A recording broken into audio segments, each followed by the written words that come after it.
It's Ashley and Gus Or Gus and Ashley. on an afternoon session. How do you like that? When we're talking utility events type stuff. We are. Yes. We've got stuff coming up. We want to make sure you know about it. So we have a conference coming up in March, and there's some great topics there. And one of them is being presented by Beth Croft from Centerpoint Energy is going to talk about how to make your strategic plan into actionable daily huddle for real business results. So I don't know how many of you are working on really big projects. But that's kind of what the conference is. The conference is called the Utility Change Conference, and it really focuses on how utilities are there are big projects going on right now, like really big, and they can be anywhere from a process change to like digital transformation or an enterprise-wide technology that everybody has to like change up. So I want to tell a story about a project that I worked on, and it was probably by far the biggest project I've ever, executed with myself and our team. A couple of years ago, we attempted the world's largest bar crawl, Guinness Book of World Records, world's largest bar crawl. And doesn't that sound like fun? We were working on an idea for about 4 years, and we finally decided we were going to do it. And we wanted to do it on Cinco de Mayo, and we decided. We had some sponsors lined up, and we called the sponsors, and we were started about 4 months in advance. And the sponsor says, "You guys can't do it this year. Let's go next year." It was actually 6 months in advance. Now I remember, 6 months in advance. So we put a strategic plan together to build the world's largest bar crawl 18 months in advance. We had weekly meetings. We had daily tasks. We had I'm going to give you the scope of the project. 15,000 participants. How many bars? 105 bars in 10 different neighborhoods in Philadelphia. 300 one-day employees or contractors that we had never met and we had to train. And we had to track each person coming into a bar and leaving a bar. And when they consumed, here's the crazy part, they didn't have to drink alcohol. They had to consume. They had to drink a little under 5 ounces of a liquid, and I think we had Vitamin Water as a sponsor and a couple other products. Thank goodness. And plus, we had 3 sponsors, and each bar had to buy sponsors' products. Each bar had to have 3 attendees from our staff there, and the people had to go from bar to bar to bar to bar. So this would be like planning 10 weddings on the same day and handling all the logistics. And even so, the biggest logistic was we were going to use a software we had to build an app, and at the time we knew technology was not fast enough to use the phones, but we took a gamble and said 18 months from now the technology will be quicker. Oh my God, that's a gamble. You talk about a go live. I know all you utility people do this. Yeah. Midnight, the day before the event was to start, we uploaded the app to Apple and hoping and crossing our fingers that we'd get approved for the next day. And we did get approved. We had some inside people at Apple, and though we didn't break the world's largest record. The app record, was set up so that we could scan. I know because I was there. That we could scan each participant, like to check in. They had an individual barcode they had like bracelet. A barcode bracelet, and we'd scan their bracelets so that we could track who was where for how long, and then that's how Guinness was like, okay, yes, you got the world's record. But the bottom line, it was a project just like you handle projects every day in your world, whether it's a new CIS or a new way of doing business, a computer rollout, whatever it is within your organization. Well, and then it's huge, right? So, I mean, a lot of the projects that we see at the Utility Change Conference are, nothing's quick, right? I mean, these are massive programs, massive projects that can take anywhere from a few months to a few years, sometimes massive CIS projects that start with like, it's going to take us this long to figure out which system we're going to choose. And then we have to go into phase 1 and then phase 2 and phase 3. So what I love about your example is, in the time that you probably started doing this, you had the players changed, right? You had people you were working with at some of those sponsor places that like either left the Oh, company 100%. or somebody else had to get up to speed on it because that, somebody left, and then you had something else moving. And it's like you have so many moving parts whenever you're trying to implement something.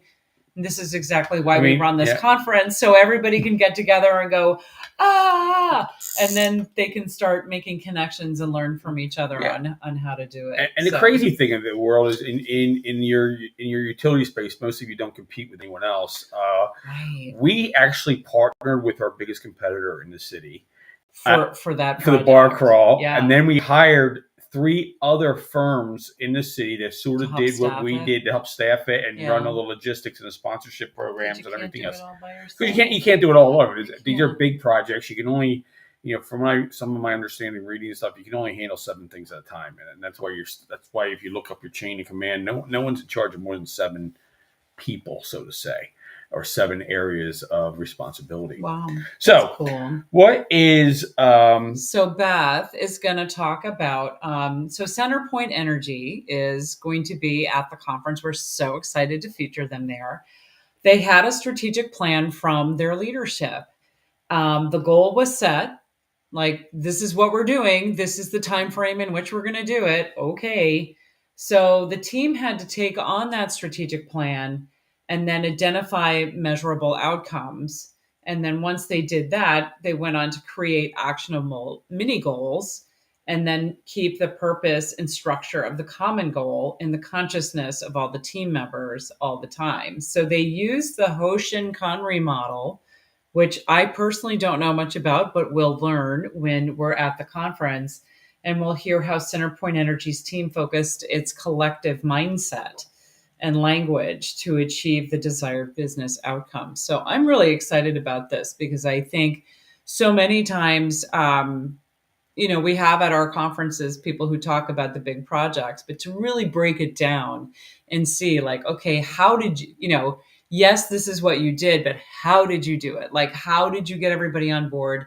How did you communicate what was supposed to be the outcome? How did you manage the expectations around future state? And then, making sure, and again, in the process of this, just like Gus's example with the bar crawl, certain things need to happen at a certain time in the project line. Everything last minute. It did feel like everything was last minute. It was not. I remember how much my back hurt from the day after because I was standing up scanning people and I like started bending over and I was just like, oh, my back. Anyway, it was like the day before my birthday or some crazy stuff like that. It was May 5th. I think it was right after right before. It was right around my birthday, and I was like, I can't believe I'm doing this to my body. Yeah, fun though. It was a blast. It was fun, and it was fun to be part of something that was bigger than me, and which is why we love hosting conferences, because when you come to a conference, you realize you're not alone. You realize you're not the only person out there who's trying to make these things happen at your company. So to be able to be among other professionals who deal with the same obstacles that you do, the same challenges that you do, but also get to celebrate successes together is really great. And then you take those relationships of the people that you met at the conference with you moving forward. So that's why I do what I do. And then I dragged you into it. Yeah.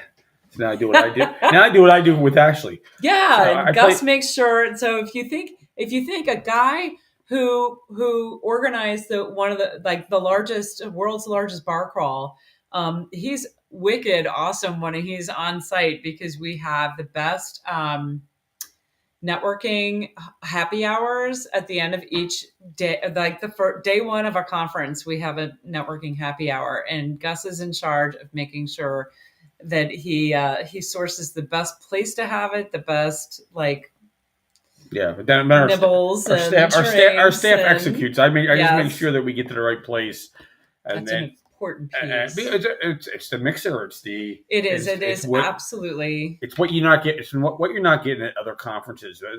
We Ashley says we arrive. We arrive as strangers and we depart as friends. Yes.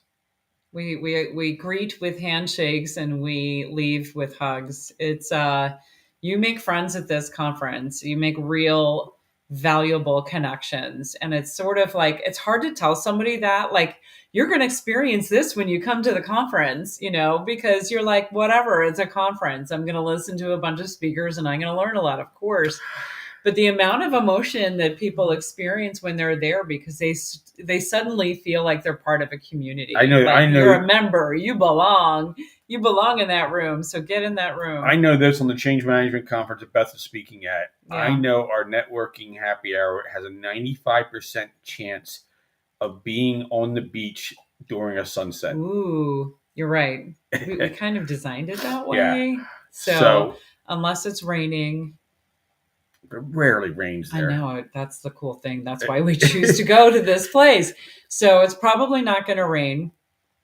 And it's actually known for its sunsets. St. Pete Beach. We're at the Trade Winds, fantastic resort. It is nice. It sort of hovers around spring break time. Right before everything bring gets your nuts. Kids. It's a resort where or don't. Or don't. It's a resort where if kids can be by themselves. It's a resort where kids can be by themselves all day at a certain age. I mean, if they're above like 10 years old, you can kind of bubble around without having a whole lot of they'd be really safe. There's just so much to do. There is. It's a lot of fun. We have a protected room block, but not for much longer. So if you're interested to come, give me a call, put a note in the chat, send me a message. We'll get you into the conference and we'll get you our great rate at the hotel. Don't just make hotel reservations. Make sure you get in the block because it's a sick deal. Utilityevents.com. Right. www.utilityevents.com. It's right up there. That'll get you to the information. And if you need to reach out to me, I think my phone number is all over our website. Yeah. And if you want to pick our brains about the beer festival, about the bar crawl that we do, we also do beer festivals, but the bar crawl that we did. It is the fun stuff. I do the fun stuff, but there was 18 months of work on that event for how many hours? 8. So there you have it. Yeah, everybody thinks we do spend a lot of time planning. If any of you have ever done work with your like voluntary board or your association and tried to put a meeting together, this is usually when my phone rings. Like, this is taking so much time. I'm like, I know, that's why people call us. No, Ashley and I have been doing this for many, many years. We both recently became certified event designers. If you didn't know, you can be certified as an event designer. So I had to get in on that. If you have a big event coming up and you need us, we are available for helping you design your event, execution your event, running your event. We run our own events and we can help you run yours. Yeah, so that's our little side hustle. We're doing a couple of those this year. Yeah. And we actually ran an event. I can't mention it, but we ran an event recently, like within the past 24 hours with a celebrity. And it was pretty coal. We'll have to talk about that in some other live. Yeah, right? We'll talk about that in some other live. Anyway. Well, guys, we're going to let you roll. To us, but utilityevents.com? Yes. Utilityevents.com? Utilityevents.com. The Utility Change Conference is the name of the conference once you get to utilityevents.com. Look us up. And we look forward to seeing you next time.